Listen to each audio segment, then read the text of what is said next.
Doon po sa plano ni Pastor Apollo Sikibuloy, no, he will move for the improvement of the agriculture sector.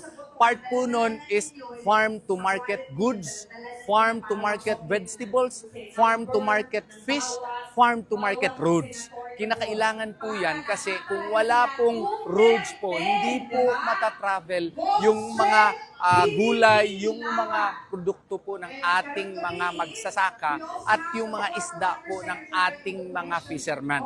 Parte po yan ng plano ni Pastor Apollo Sikibuloy in collaboration with his fellow PDP Laban candidates. At nag-propose po siya ng state-managed farming nga po para po ma-spur na po ang agricultural growth natin. Kasi tayo po ay agricultural country, kailangan masuportahan natin ang ating mga magsasaka at parte po niyan ay yung farm-to-market roads po na gustong i-implementa ni Pastor Apollo Sikibuloy. Ang mensahe po niya, please trust Pastor Apollo Sikibuloy. You try him, vote for him.